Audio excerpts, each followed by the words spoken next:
It's your Wednesday daily delivery. I'm Michael Rand. Glad to be back for another day. Hope you guys are having a great day out there as well. Lots to get to today. I don't say that lightly. Ben Goessling is my guest on today's show, Star Tribune Vikings writer. We will talk Vikings, kind of touching on the draft from a couple weeks ago, what the Vikings process will be with J.J. McCarthy, their first-round quarterback drafted number 10 overall, what they liked enough about Dallas Turner to move up to number 17 to get him, and kind of what to expect at rookie minicamp this weekend. We'll also get into the Kirk Cousins situation in Atlanta with them drafting Michael Penix Jr. Ben obviously had a lot of thoughts about that, so plenty of Vikings stuff coming up on today's show. Got a little WNBA stuff, a little wild stuff at the end of the show. First, though, what did I miss? Got to start NBA, of course. Timberwolves, Nuggets, kind of this little break in the series. 3 days off between those two games in Denver where the Wolves won both. Go up 2-0 in the series. And Friday night's game at Target Center where the Wolves can take even greater command of the series, or Denver, the defending champions, can get back into it if they can find a way to win that game. Biggest story from Tuesday, Rudy Gobert, who missed Monday's game for the birth of his son, named NBA Defensive Player of the Year for the fourth time in his career. What a comeback for Rudy Gobert. I want to talk about this a little bit. What a comeback, because he didn't get a single vote for all defensive team last year. Didn't get a single vote for Defensive Player of the Year. Not on the first team nor the second team, all NBA, all defensive team a year ago. Got shut out of the voting completely a year ago. Had won 3 Defensive Player of the Year awards with Utah. So last year, of course, his first year with the Wolves, his health wasn't what it wanted to be. You know, his back was acting up a lot of the year. The Wolves suffered as a result. They were 42-40. A lot of other factors with that, including, of course, Karl-Anthony Towns missing about 2/3 of the season with that calf injury. But Gobert comes back this season, looks like a different player from the very beginning, plays like a different player from the very beginning, and now has won his 4th Defensive Player of the Year award, completely changing the narrative on kind of where he's at in his career, completely changing the narrative on the trade that sent all those draft picks to Utah, completely changing the narrative on the Timberwolves season and where they are right now, because obviously 6 playoff wins in a row now. They swept the Suns, up 2-0 on Denver, 80 points allowed in Game 2 against Denver, even though Rudy Gobert wasn't there. And a lot of people crediting Rudy Gobert with changing the defensive culture here, making sure that there is such attention paid to defense that even in a game when he's not there because of the birth of his child, when he's not there, that standard of excellence still maintains. Now, obviously, he should be back for Game 3 a couple days from now at Target Center, but just the way he played this year, anchoring what was almost the entire season the best defense in the NBA, anchoring the middle, the way he defended in Game 1, taking away a lot of those lobs from Nikola Jokic to Aaron Gordon, taking away all those things he does, all the things that he does to impact the game defensively. It's and that defense is not it's not the kind of thing that always jumps out at you. It did in Game 2. That jumped out at you. A lot of people talking about how the Wolves played defense in Game 2. It's not always the kind of thing where it makes the highlights, right? It's not a dunk. It's not, splash plays all the time unless it's a block or something like that. But the Wolves just play excellent team defense, rotating, flying around to the ball, knowing their assignments. Gobert is a huge part of that and will be a huge part of it for them for the foreseeable future. So a well-earned award. He got over 70% of the first-place votes. Victor Wembanyama, rookie, excellent defensive player, obviously, for San Antonio. Probably going to win a lot of these awards in the future. He was second. Bam Adebayo for the Heat and Anthony Davis with the Lakers got some first-place votes too, but most of them going to Gobert. A pretty easy win for him in this case, and we'll see if the Wolves can get a win against Denver in a couple of nights. Chris Hine should be a guest, by the way, on an upcoming show, probably tomorrow's show, kind of juggling some things around depending on what seems to fit best. But I think Chris Hine, he and I will certainly talk more about Rudy Gobert. I think on Thursday's show, Rudy Gobert slated to talk to the media sometime Wednesday as well to kind of talk about that award, but also the birth of his son. Couple other NBA things of note. Jamal Murray fined $100,000 for throwing a towel and a heat pack on the floor intentionally during play. At least one of those was during play in Game 2 as he got frustrated sitting on the bench. Frustrated with the officiating, frustrated with the way the night was going. Fined $100,000. That seemed to be like the most likely outcome. I didn't think he was going to get suspended if the penalty, as they were talking about, if they had caught it during the game, if the penalty was only going to be a technical foul and not an ejection. I'm not surprised that this is quote unquote only $100,000 fine, but that's a pretty big trim to his wallet. Although it's a drop in the bucket for a lot of these NBA players, but fined $100,000, and we'll see what kind of effort he has in Game 3, playing on that calf injury, playing a series where he's been very frustrated so far. The other Western Conference semifinal, by the way, Oklahoma City cruised over Dallas 117-95. That was the series opener in that game. Wolves have already played twice, that one just starting. But I believe they play Thursday again, so that one will be 2 games by the time the Wolves play their third against Denver. So Oklahoma City looking every bit like the number 1 seed, stifling Dallas, getting all after Luka Doncic and Kyrie Irving, looking very much the part, even though they are a very young team. Boston also easily handling Cleveland 120-95 in that Eastern Conference semifinal series opener. I imagine the Dallas-Oklahoma City series might get more competitive as the series goes on, as Dallas figures some things out, but I don't think Cleveland's going to be much of a threat to Boston. Boston seems like they have a pretty clear path to the Eastern Conference Finals. Let's talk Vikings today on Daily Delivery. It's all anybody's talking about right now, Ben. Yes. Ben Goessling. Yeah, it's a rare turn for the Vikings, not at the top of the sports mountaintop in the Twin Cities. But if people are still interested in the tiny team in Egan, I'm happy to provide what I know about them. Even you were tweeting about the Wolves on Monday night. You were like, "What did you say? Like, this feels like a dream, or feels like I can't remember what you said." Out-of-body experience. Out-of-body experience. Yeah. Yeah. We just don't see Minnesota teams do this very much, do we? No. Just the thing of, the part that felt so surreal about it was a team that goes in with that level of, we don't care, that level of assertiveness. We don't care you're the defending champs. We don't care that we don't have our center. We are going to go in and just take it to you from the jump, and things not going wrong. Everybody's kind of waiting for the banana in the tailpipe. So, to see that kind of thing, it just doesn't happen. Hasn't happened very much. I went to watch that game at a restaurant in our neighborhood with a couple of buddies, and I'm walking home. It's like 60-degree night, and the basketball team is just blown out the defending champs, and the weather is perfect. It's like, what existence is this? It just does not feel like a Minnesota thing to have happened. It felt good. It felt good. Yeah, we're not used to that. Strange, but interesting. And a lot of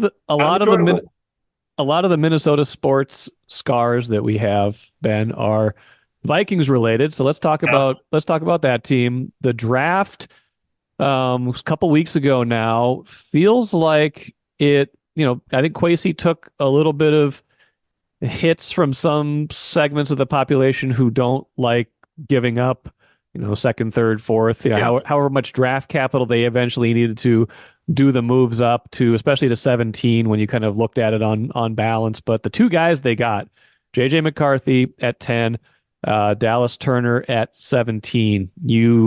In terms of need, in terms of relative value, in terms of taking big swings, and in terms of how much they eventually had to give up, it just didn't feel like it could. It didn't feel like it could have gone a whole lot better from what we knew going in.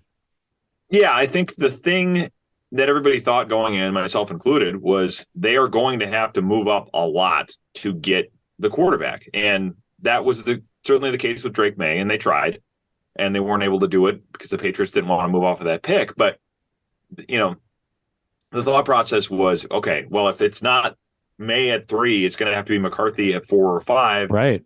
Have to get in front of the Giants. Now, the Giants, as it turns out, that was a smokescreen. They weren't going after a quarterback there, and they don't take one at number 6. And then J.J. McCarthy keeps falling through the the rest of the top 10, not entirely because another team did not take a quarterback. Right. We can talk about that in a minute. The surprise of the night was the Falcons, obviously.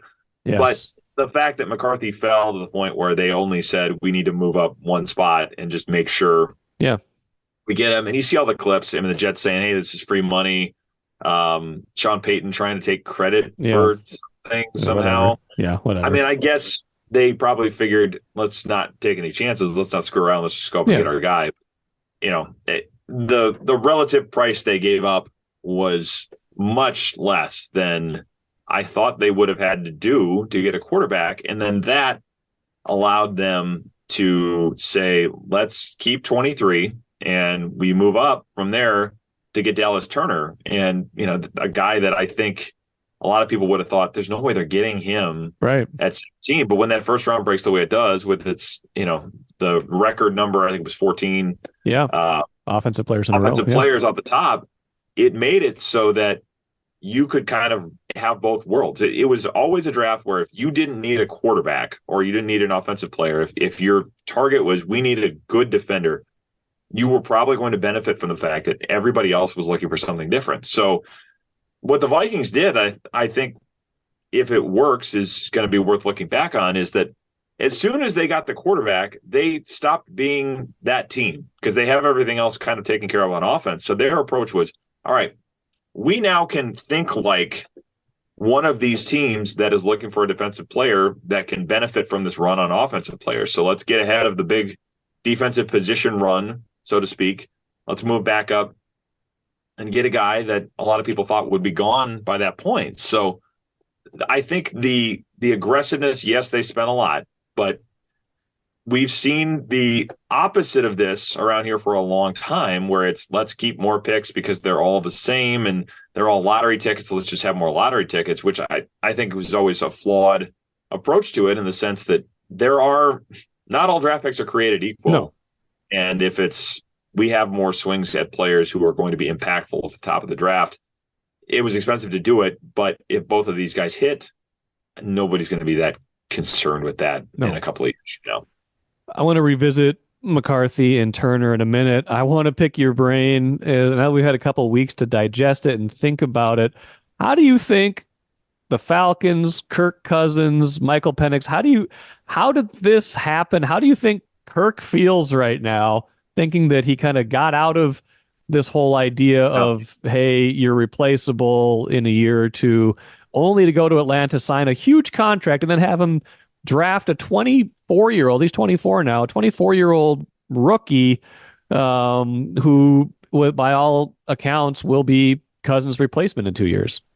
Well, I think Cousins was stunned. I think his camp was stunned. And I think, for good reason. It sounds like they did not find out about the pick until there was about 3 minutes left on the clock. I think the Falcons called around there and said, hey, we're taking a quarterback, which... I think the thing that's so striking about it is the Vikings, in all of their discussions with Kirk Cousins, I mean, they've said this, I've heard this from his camp as well. They were pretty clear. We are going to draft a quarterback, and we want to have Kirk back here. We also have to think about the future. There was a lot of transparency to the point where when you get to that Monday that he's going to go sign elsewhere, I think they sort of knew he's not going to be back here for what we're offering because he wants something with more security. And they have been consistent in that regard when their offers have been kind of tepid for him for a long time. It was that way last year. It was that way really in 2022, where they give him a 1-year extension and don't really make the commitment to him.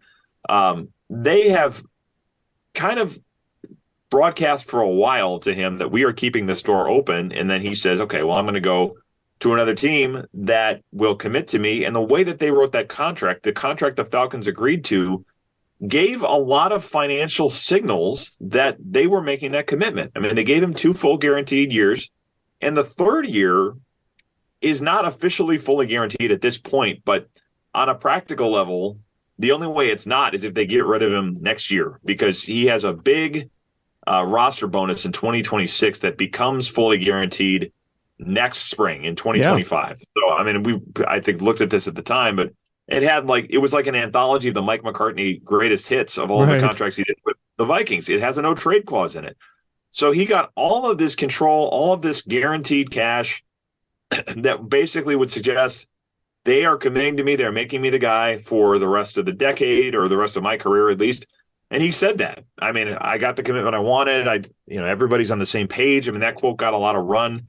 And his wife is from there. His family's there. Yeah. Her family's there. His family is in Orlando, so he's closer that way. But now they make this pick, and they, in contrast to the Vikings, don't have this kind of clear sense of where the Falcons are going to go. And, maybe some of the reason for that is they didn't want to get strafed on the pick and have somebody else come and take Penix if they wanted him. But I think he looks at it and says, well, I thought I was escaping this in Minnesota.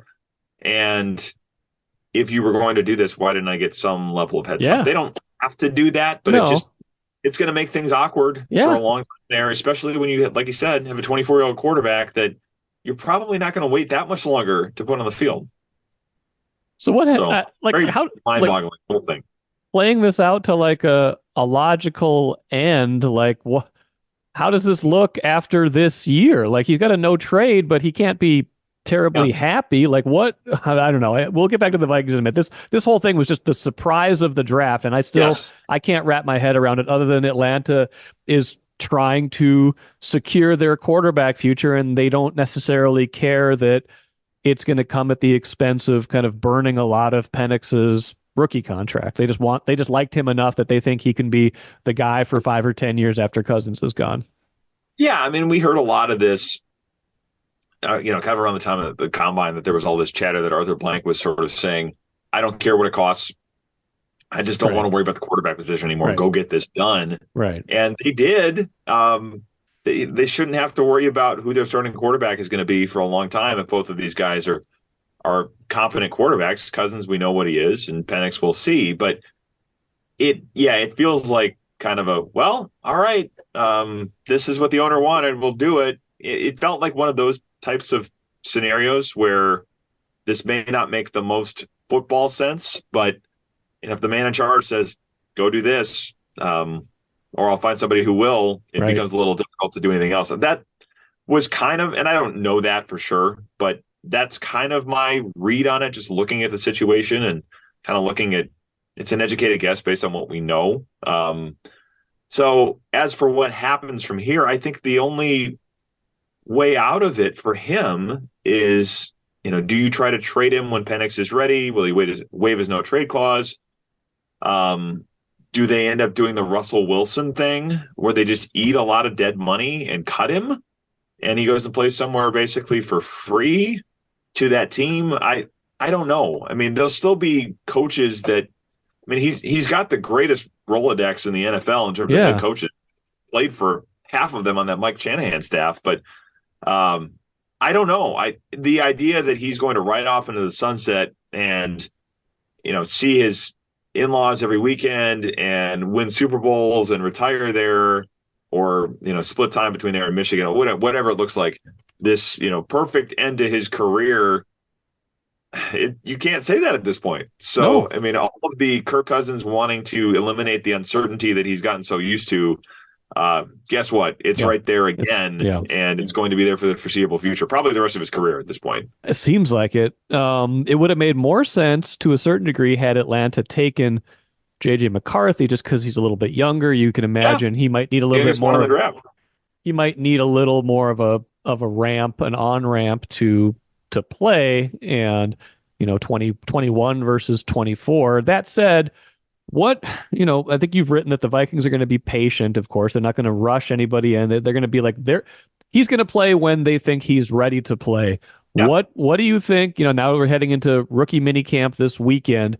What would you imagine, either in your own mind or like in some sort of like, realistic internal timeline for the Vikings, is kind of how they're tracking for, here's when we think he could or should be ready to play?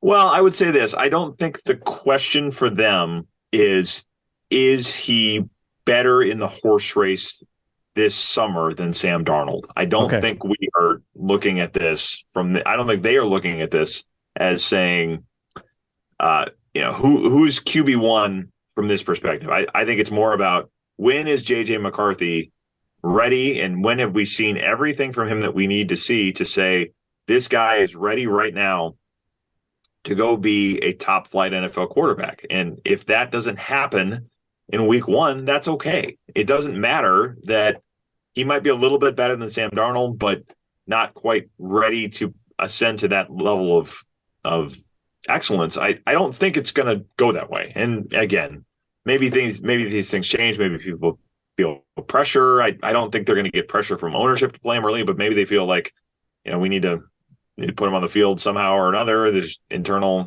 self-inflicted pressure. I don't know. But from what they have talked about and everything I've heard, I think they are going to be fairly meticulous and say, we want to see full evidence that it's managing huddle, it's footwork, it's route and,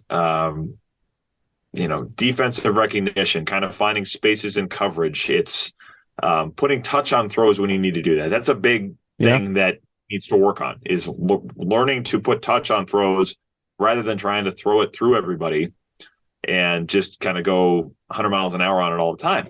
So once that is all there, I don't think they'll hold him back, but I also think that's more of the threshold than, who was the best quarterback in training camp. It very well could be that they say he was the best quarterback in training camp, but he's not ready to be elite NFL starter level guy. And we're not going to rush that process, because so much of this with young quarterbacks and they've looked at a lot of this is how easy it is to ruin them. I mean, if they're in a bad situation, whether it's coaching, whether it's line protection, whether it's talent around them. And this is not a bad situation. I think everybody's talked about this. J.J. McCarthy has said it, and they have indicated that they've heard a lot of the same thing, that all these quarterbacks wanted to be here because of the situation they're walking into. So this may not be a problem, but Sam Darnold is an example of this, that you can draft a guy up near the top of the draft and think we've got our quarterback problem solved, and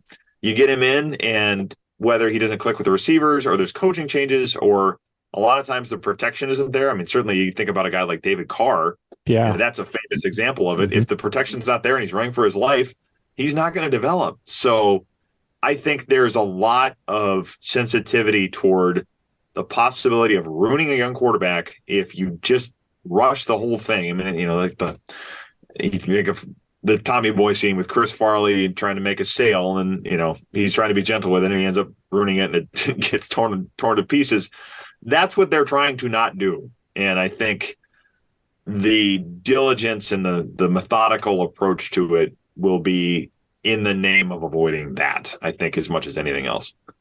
Chinatown, Jake. The other point here, just to wrap it up, is Kevin O'Connell's first quarterback room ever in the NFL was Josh McCown, who is now his quarterback coach. So Kevin O'Connell and Josh McCown both lived this. The other quarterback in that room, Johnny Manziel. Wow. So you want to talk about cautionary tales. Yeah. And Josh McCown was with Sam Darnold as well. Sam Darnold can tell his own story. There are a lot of cautionary tales that either people in the Vikings quarterback room have lived or been very, very close to as they've watched them play out.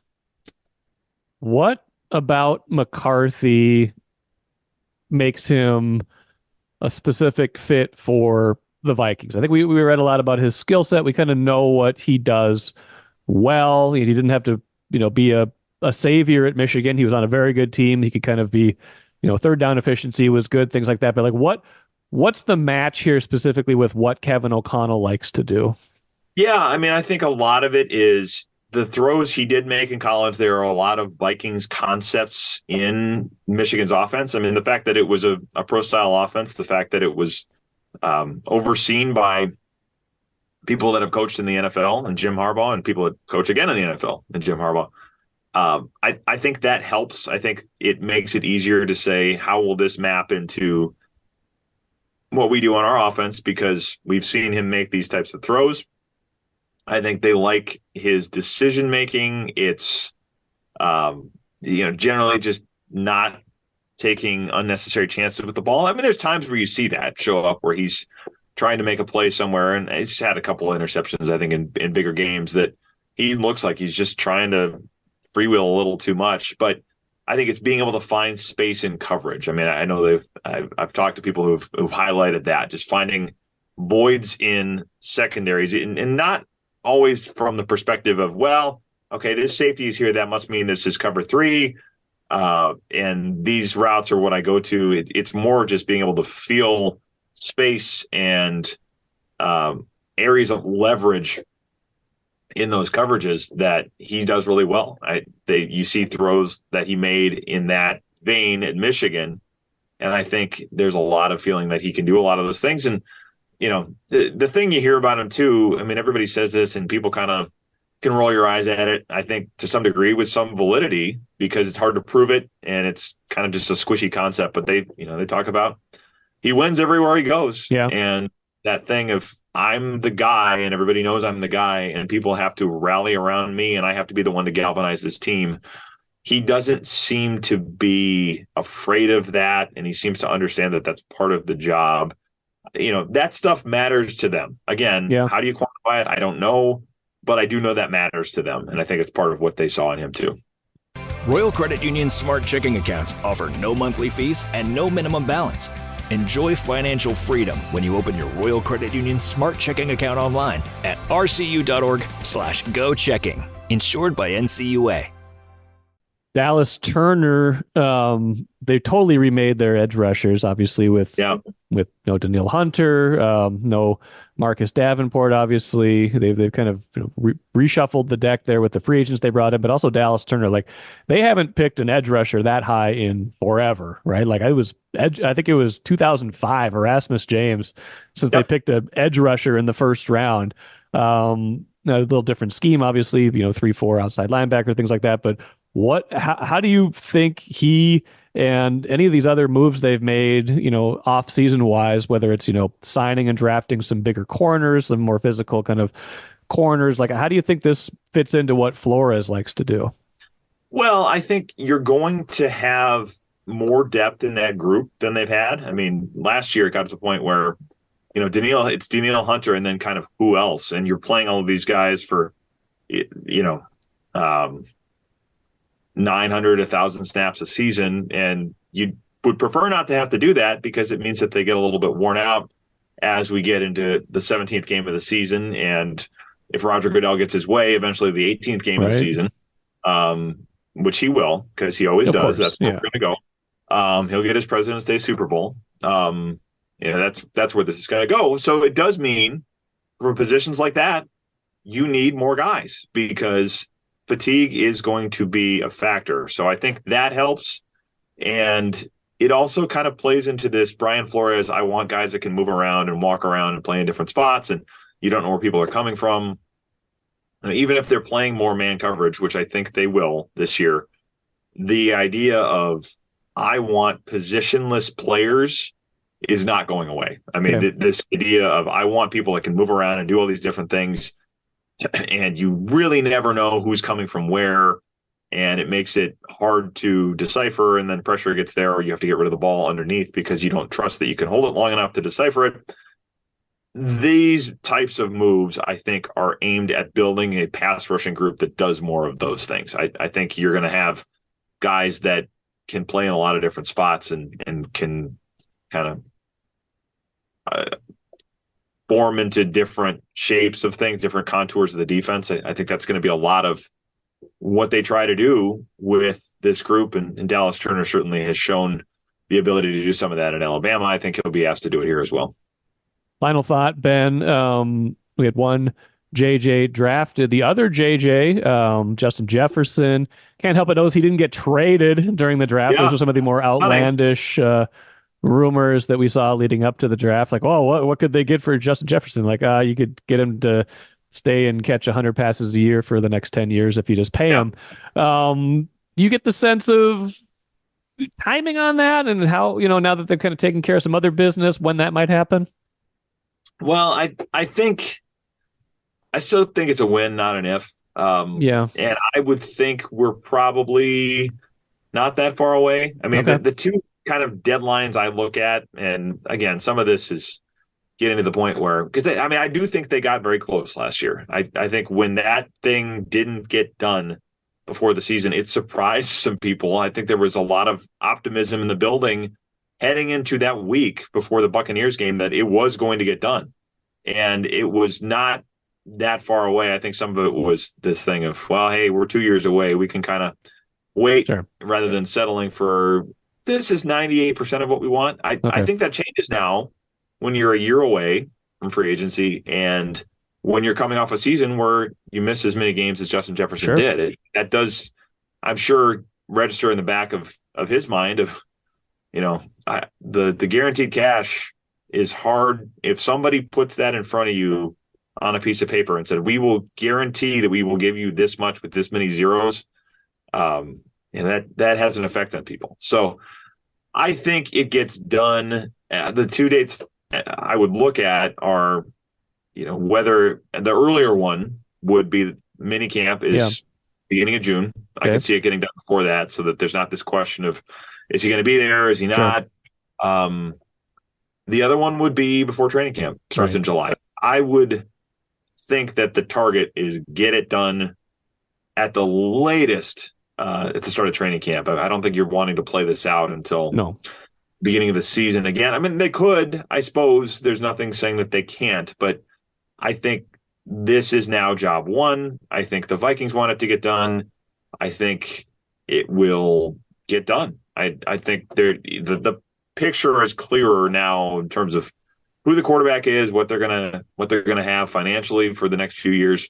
I think all of that sort of speeds it towards the conclusion here, which I would expect we'll see before. I put it this way: before summer turns to fall, or before we get to the beginning of the regular season. I think it'll be closer to off-season stuff, whether it's OTAs, training camp, than it is the beginning of the year. Okay, well, we'll see how it all plays out. We'll see if you are tweeting more about the Timberwolves Friday night, Ben. A lot of people were. It was a night. It was a night. And, it sure was. Might have been. I think I wrote on Tuesday. In terms of pure joy, you might have to go back to the Minneapolis Miracle, just in terms of like a moment where everyone was like, "Oh my God!" And this was different. Like this is like, they've been on this roll, and then to take it a step further and just to blow out Denver in game 2, like the Diggs catch was just like a what just happened moment. Yeah. But in terms of pure joy, we don't get a lot of that around here, so it was nice to see. Yeah, I mean, just the sheer dominance of it, where it's just like a Minnesota team is doing this in this spot to this opponent. Yeah, there just aren't a lot of other examples of that in recent memory. Certainly, probably for any of the younger listeners of this podcast, there aren't many of them at all.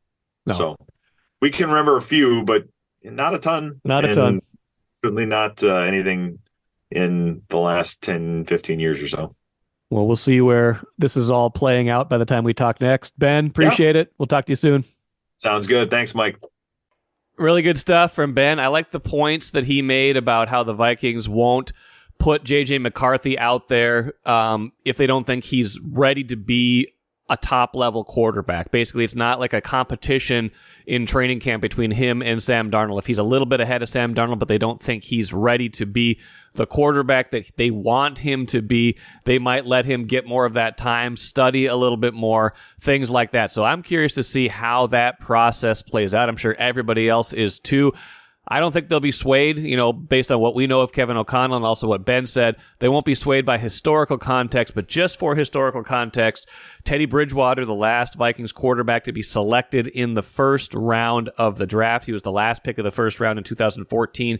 He made his debut by week 3 of 2014 in relief of Matt Castle, and then started week 4. A great debut for Teddy that year, by the way. 19 of 30, 317 yards. Vikings won 41-28. So I would, that's a pretty common timeline for a rookie quarterback to maybe not start the season right away, but to get in there pretty soon. But again, I don't think historical context will necessarily determine when we see J.J. McCarthy. Like Ben said, it will be determined by when he is ready to be the guy, not rush him, not ruin him like other first-round quarterbacks have been ruined. Let's finish with the cooler. Couple things quick. The Wild stayed put in the NHL draft lottery, staying at number 13. Not where you want to be necessarily. They're kind of in that squishy space between not good enough to make the playoffs, but not bad enough to get a really high draft pick. They've been in that spot before.